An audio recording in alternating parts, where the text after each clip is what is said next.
we have to stop seeing it like I had sex with them, so I've already given my power away. That's not true, because that's not your power. Your power isn't something you can just give to someone in a moment of sex. Your power is something you have. You can either claim it or not, but you have it.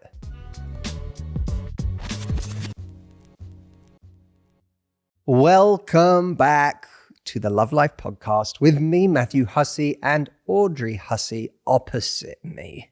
Hello there. People have been asking for Stephen as well on the podcast. I know. There've been a lot of calls for Stephen saying, bring where's Stephen back Stephen? next What have you week." done with him? Next week. Yeah, he's not in LA with us right now, but he is rejoining us in LA in a week's time. So we are going to have him back on some upcoming episodes. So look forward to those. For anyone who hasn't signed up to the newsletter yet, I have a new newsletter I put out every single Friday.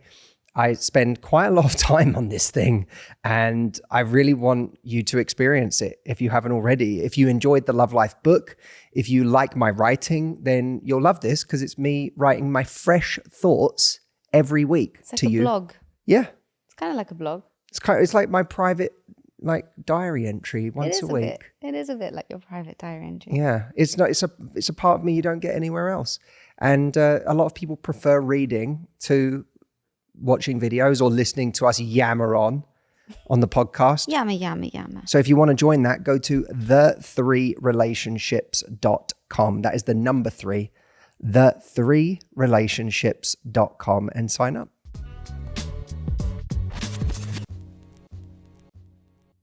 I have a question that came through that I want to talk about today. Mm-hmm. I will not share the name of the person who sent this in, but they sent a question that I thought was really relatable.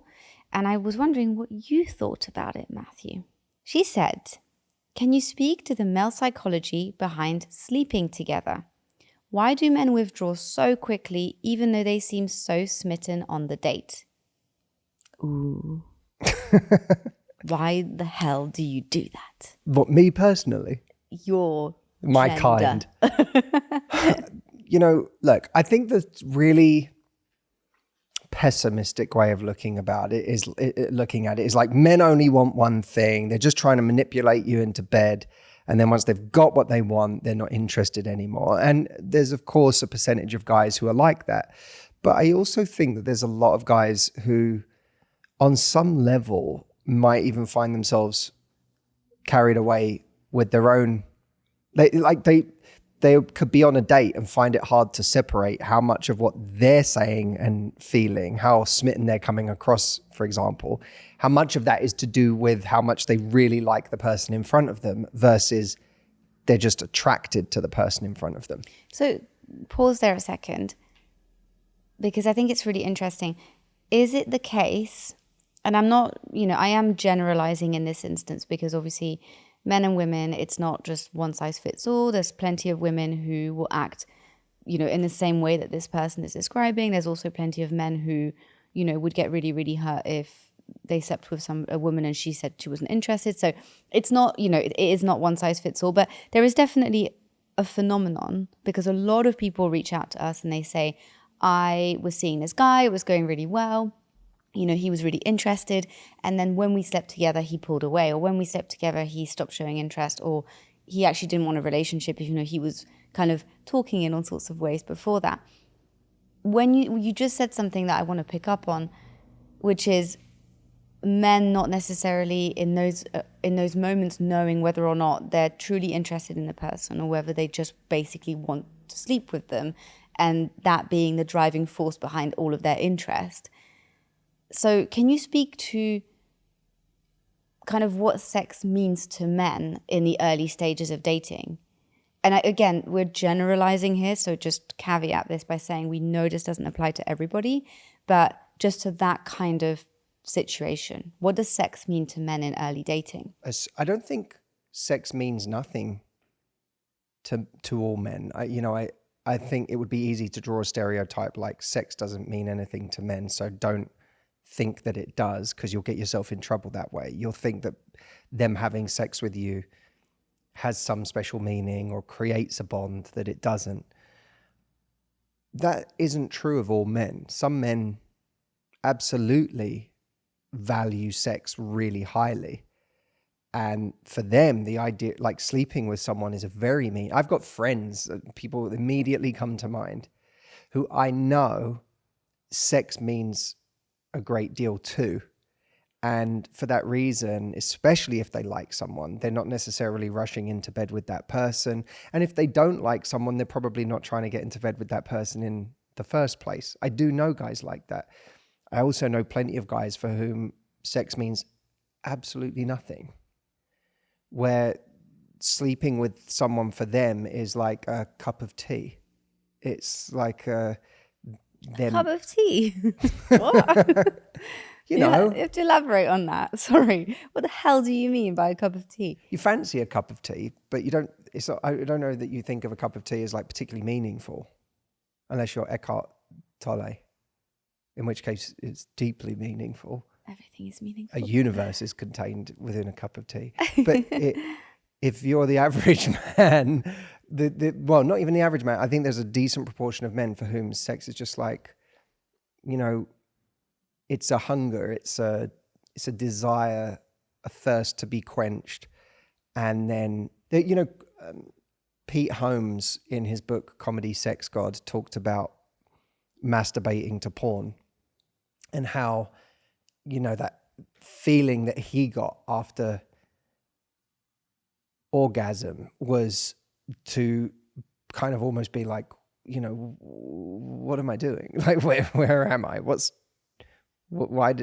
going on? Like that feeling of kind of almost just like, why did I do that?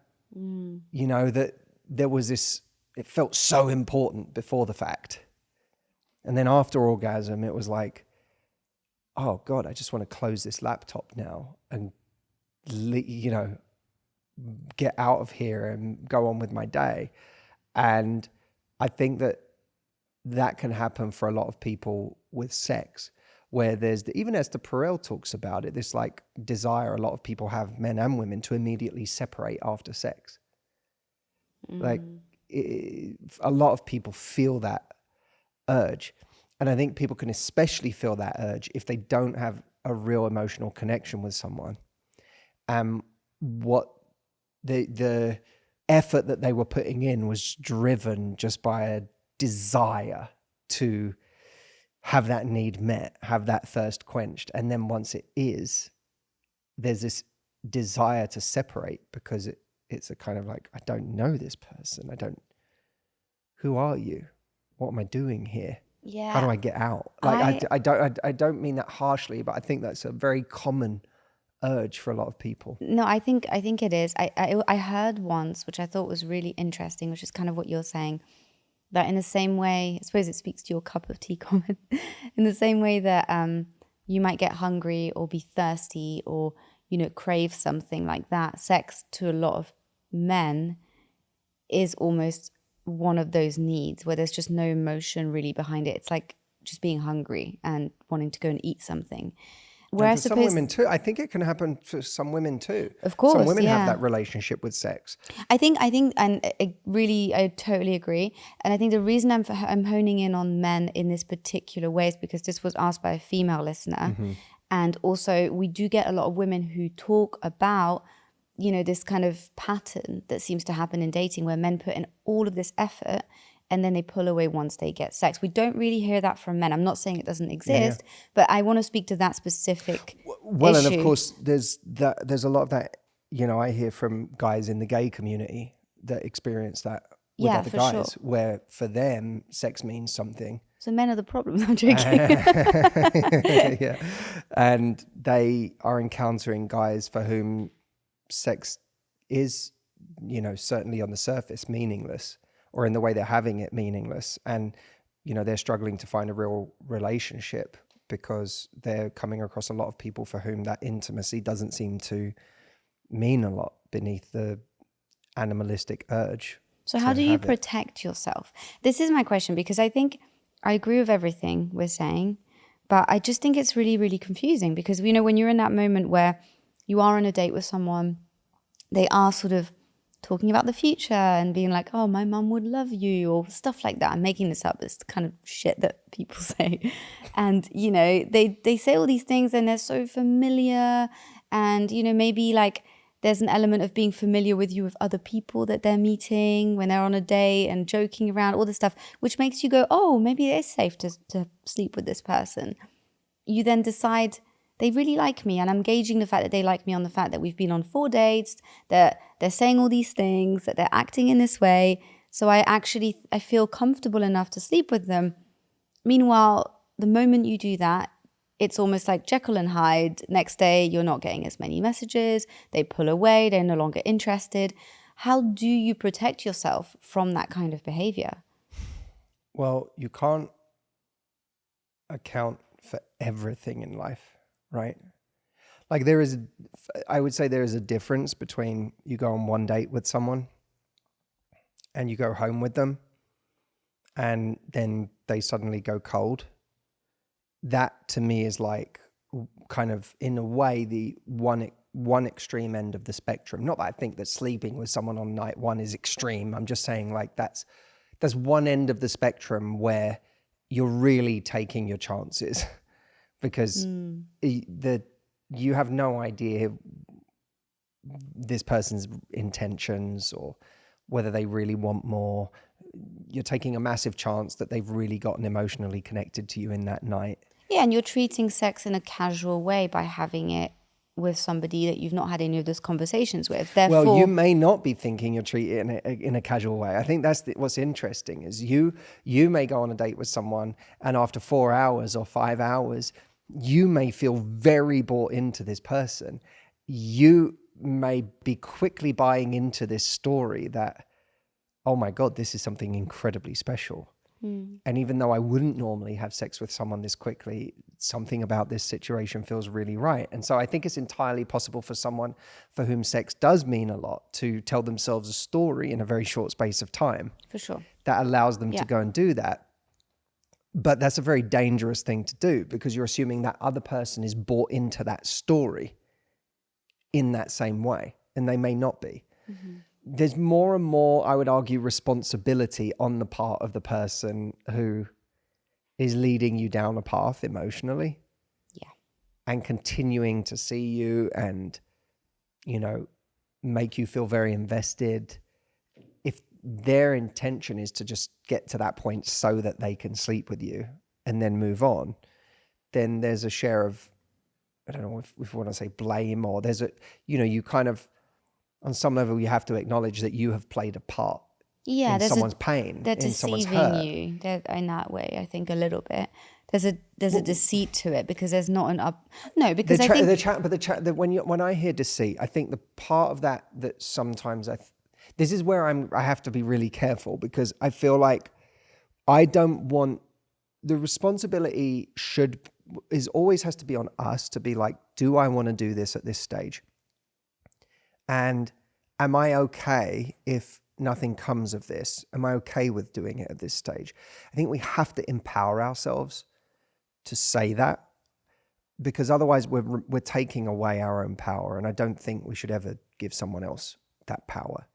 And I also think that this is where it gets like really tricky, right? Because you could be going on multiple dates with someone who never says that they want anything more, who never says that they're in the market for a relationship, who is only ever hanging out with you kind of casually and has never said that sex means anything significant to them. But in our minds, because we've seen them 4 times and hung out a bunch, we're starting to attach a lot of meaning to it. But there's still a bit of an assumption there that they're attaching the same meaning to it. And I do think that the higher the stakes are for us around different levels of intimacy, the more we have to take it upon ourselves to communicate. You know? Yeah. Like, what does sex mean to you? I love that you're saying that about the, you know, empowering yourself to, you're not at the mercy of somebody else if you are able to communicate what sex means to you, what you kind of expect from being intimate, you know, what you see tomorrow looking like after you're intimate. And the next week and the next month looking like? I think being able to have these conversations, and in a way, if you're not able to have these conversations, maybe, and that you're somebody who gets very attached. If you get physical with someone, I know I'm like that. I'm somebody who isn't capable, has never been capable, obviously now we're together, but in my past, I was never ever capable of having casual sex. I just wasn't one of those people. And so it's about knowing yourself well enough to know, if that person never called you back, how would you feel?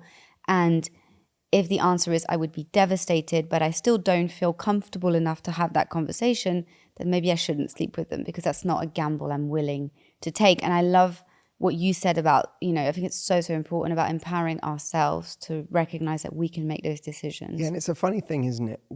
We have to ask ourselves why, and I've heard you say something like this before, but if I don't feel comfortable enough to have this conversation, then why is it I would feel, if sex means something very significant to me, why would I feel comfortable jumping into bed with someone and engaging in this act that is really meaningful to me? Yeah, for sure.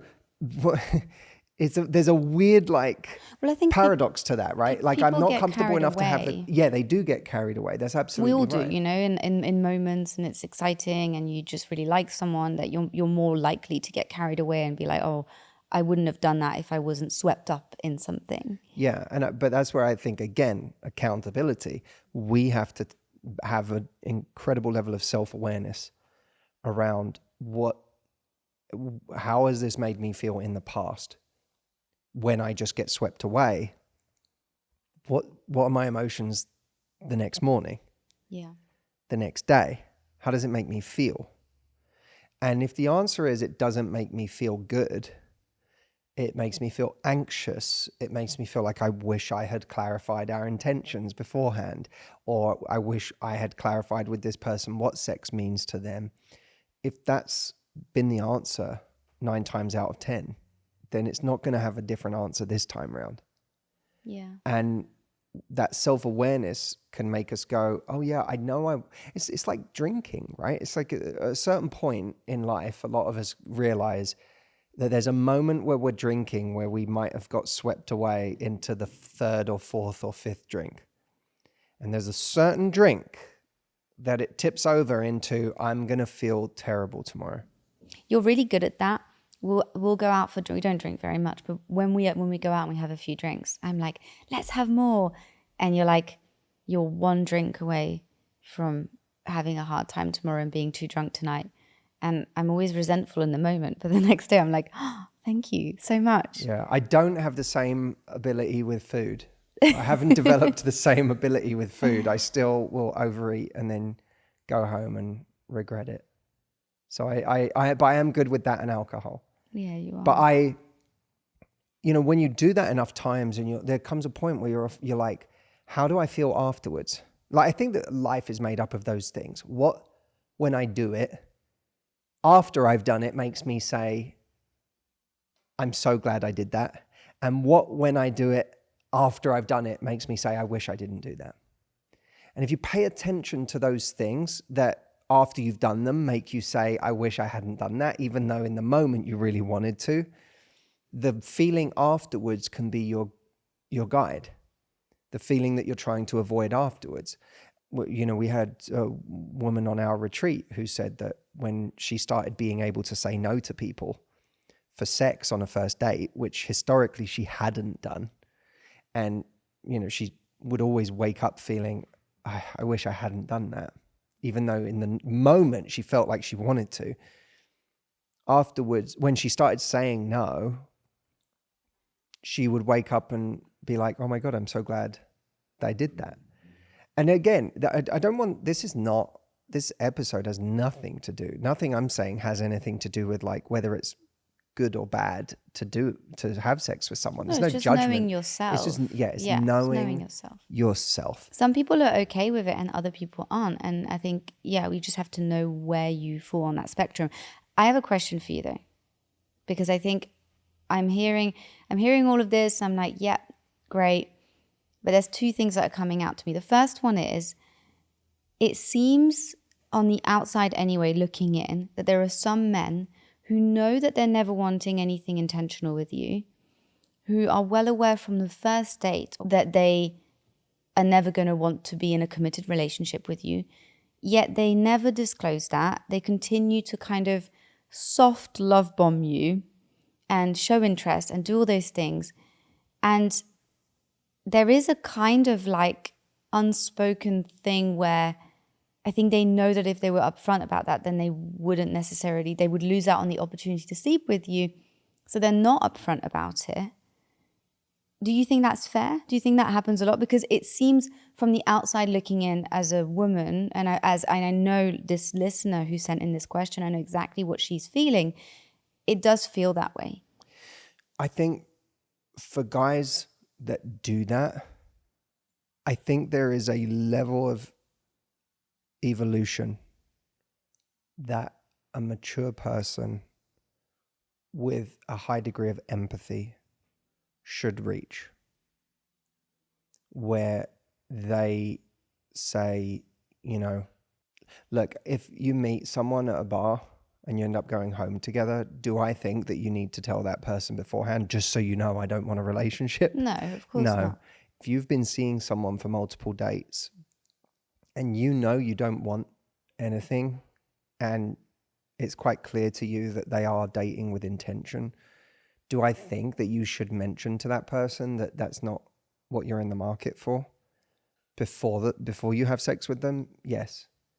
And I think that a lot of people have hurt a lot of people, myself included. I'm not trying to put myself on any kind of pedestal here and be righteous.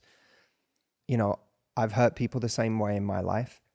And when I look back on those things, I look back with some regret at having not been more transparent. I also think, because I believe in giving people things they can use, and in a way, me talking about what people should do doesn't help the person that's on the receiving end of a situation like that. But it does help to hear that, you know, women aren't crazy when they feel that way. Yeah.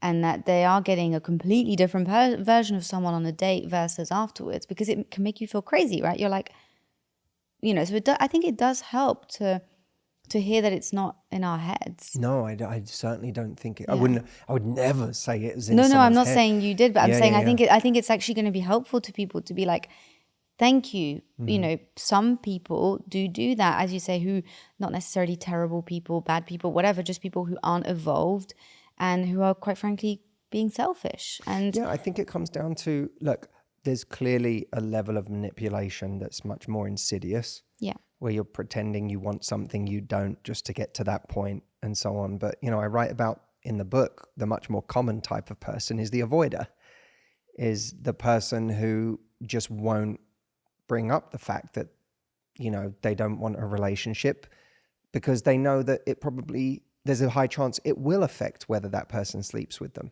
yeah. And by the way, like, there's a lot of guys who don't feel that sex is very readily available that find themselves in a situation. I'm not saying this is right, but it's the truth.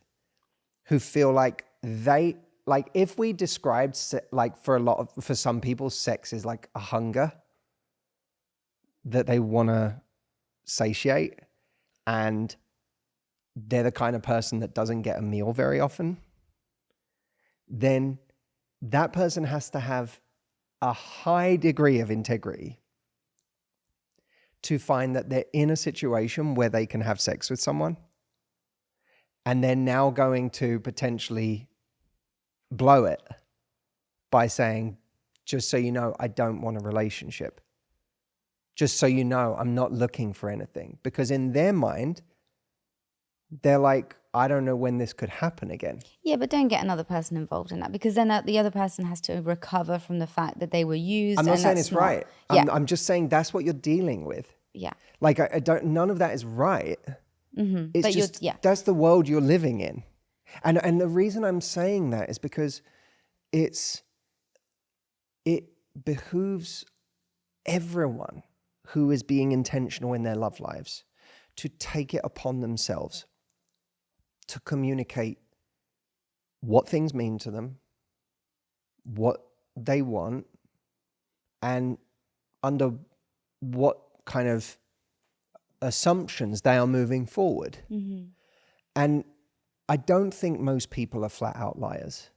I don't. I think they will avoid uncomfortable situations, but I don't think the majority of people will say that they really want a relationship when they don't.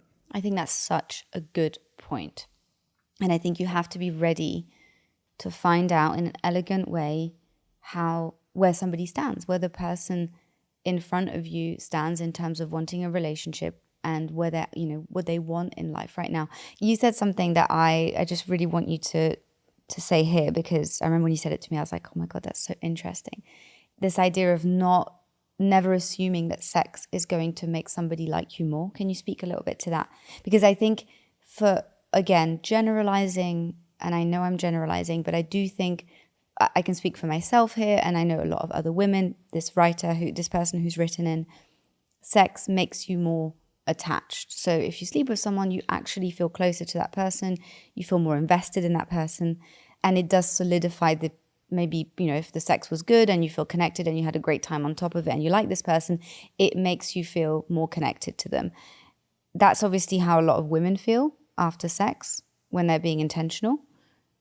But you said there was something very different in the experience of certain men. Can you speak to that? Yeah. And I want to emphasize certain men, because I feel like I have to keep banging the drum for guys who aren't like this, because there are a lot of guys out there who are not like this. No, and I think it's and really good that you're doing that. I'm not someone who doesn't think that there's kind of generalizations that can be made between the sexes, because I think there are some generalizations that if you were just looking for a survival guide, you could include. But there are some men for whom they will sleep with a woman who's absolutely not being intentional, who is just using him. He's just like her bit on the side right now while she looks for something else. And those guys get steamrolled, and they did sleep with that woman and find that, like, oh my God, I'm so into her. I really, really like this woman. I really want this woman. And he becomes this person that she just strings along. You hear that story from guys a lot. So, women out there who feel like they're getting strung along, I do want you to know that there are many guys who are having the same experience with women who are just using them until they find something better, or whatever they perceive as better. But for the guys that don't operate that way, for the guys that are just looking for sex. Do you think it's majority of guys, or do you think, because I think it's maybe not majority, maybe I'm skewed by obviously everybody that writes in and talks about it, but it does feel like there are plenty of men where sex doesn't really mean that much to them because they're trying to get it. I think you could say it's the majority of guys until those guys meet someone they fall head over heels for, and then all of a sudden, I think that many of them are just as capable of feeling hurt and feeling like, I slept with that person. I really like them. I don't want this to go away. I don't want this person to go away. Like, how do I hold on to them? And feeling like I don't know how to hold on to them. She feels so elusive. She feels, difficult to hold on to. I do think that you could say that a lot of guys have the experience of sex meaning nothing to them until they meet someone who pushes their buttons. By the way, the person who pushes his buttons might push them for the wrong reasons, right? They might push their buttons because they're unavailable, and because that activates that guy's wound, that guy's trauma, and she looks like a person that he wanted back in high school but couldn't get, and or she seems like that kind of person, and he thinks, now, oh my God, this is it. This is the kind of person that will complete me, and then finds that she's really hard to hold on to, or she's just messing him around but keeps running after her anyway. I think when someone comes along that pushes his buttons, he's just as capable of becoming romantic about all of those things and feeling absolutely crestfallen that she doesn't want to sleep with him again, that she doesn't want to see him again, that she slept with someone else the week after, so there's a lot of that. But will I say, do I think that there's a lot more men who can sleep with someone and treat it like it was just, it was just two bodies rubbing together and it was tea. now it's over and that was that? Yeah, I do. But you and said something. I do think that it's really a mistake to think that their feelings are going to be moved forward by having sex. I think that is a massive, massive mistake. I think you have to look at where you are now and say, are we at a place of real intimacy? Are we at a place of real connection? Does this feel like something?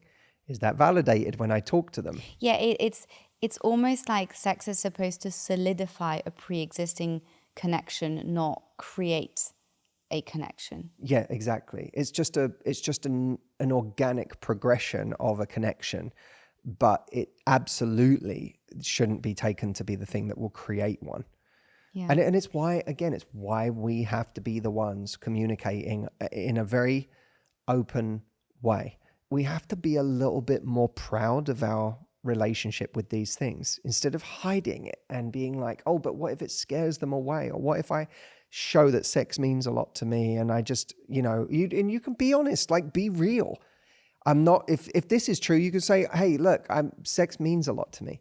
I'm not a religious person and I'm not someone who believes in, waiting and waiting and waiting, but it means something to me. And I'm not the kind of person who would be doing that with someone that I didn't feel a real connection with and I didn't feel was really open to seeing where it went. Yeah. Is that where you come from with this? Are you, I don't know if you and I are right for each other, but I know that I wouldn't be doing this with you if I didn't think that there was real potential here to explore. Do you feel the same? Or you say to someone, are you not looking for a relationship? You have to be willing to say that. And you have to say it as matter of fact, as, back when I did a safe sex campaign for Trojan condoms, it was the biggest problem in unsafe sex was people not being willing to ask a guy to put on a condom. Or let me rephrase that, to tell a guy, I'm not doing this unless you put on a condom. That was a huge problem. Yeah, of was course. People feeling like, I can't say that. Yeah, because a lot of women don't feel like they can speak out. And Right. I think, that's a whole other conversation. But that's the part that has to change is I'm not ashamed of this. It's this for me is like, yeah, this will be really fun to do in that context, let's say, but I'm absolutely, I would never do that unless you wore a condom. Absolutely not. It's not, that's my standard.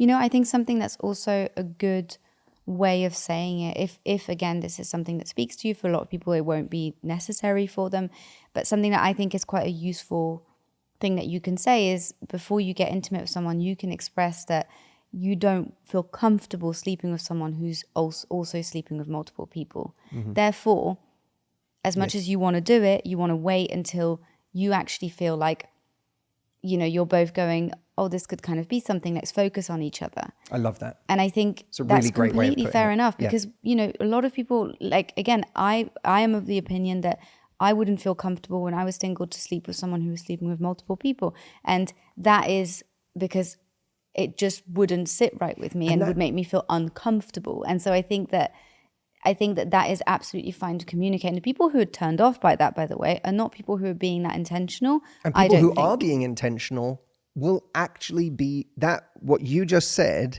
will be very attractive. Yeah. People who are being intentional will see that as a green light. Yeah. They're not going to hear that and go, oh, red flag. She's, she values intimacy.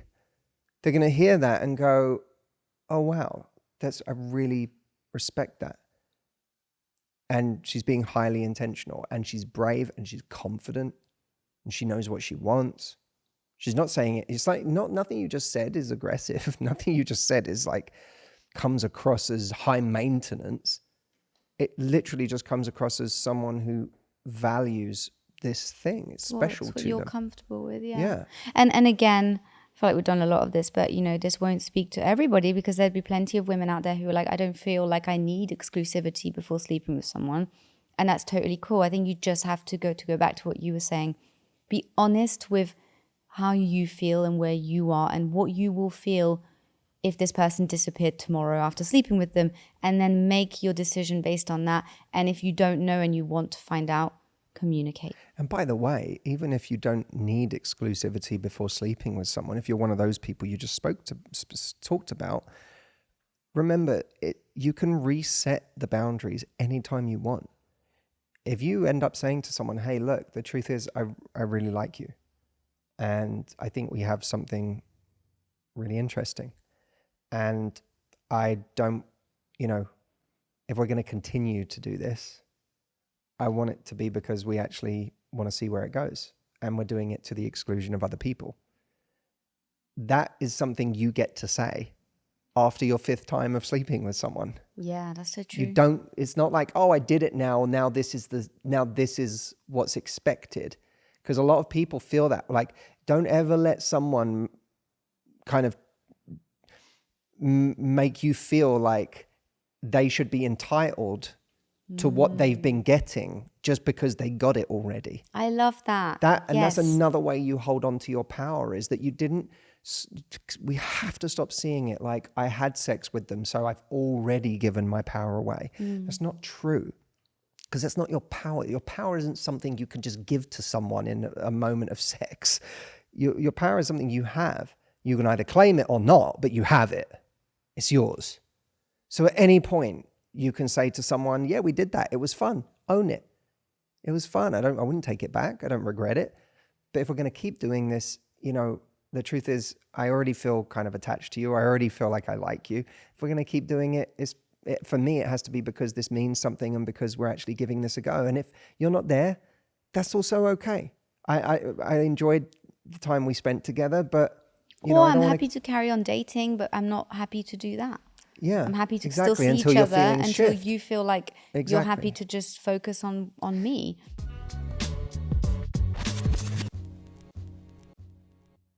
Let us know what you think. Email us podcast@matthewhussey.com. What did this bring up for you? Was it in any way healing for you? Did it help you clarify anything? Has it made you shift your feelings around how you would communicate in the future? Let us know, podcast@matthewhussey.com. We've been enjoying reading your emails, and in future episodes, I'd love to read out more of your emails as well. And if you haven't already seen our free training, which is really a foundational training that I created along with Audrey to help anyone who wants to avoid the casual dating trap, find someone special, and create real momentum that leads to a relationship, we put together this free training called Dating with Results that you can watch right now at datingwithresults.com. All you need to do is give your email address and I'll get you instant access to that training. It's called Dating with Results, and you can find it at datingwithresults.com. Thank you so much for listening or watching. If you saw this on YouTube, thank you, Audrey, for a really great conversation today. I loved everything you said. It was so interesting. You too. And I love interesting. your kind of script for how to have the conversation with someone. I thought that was really great. We will see you next time in the next episode of Love Life. Be well, friends, and love life.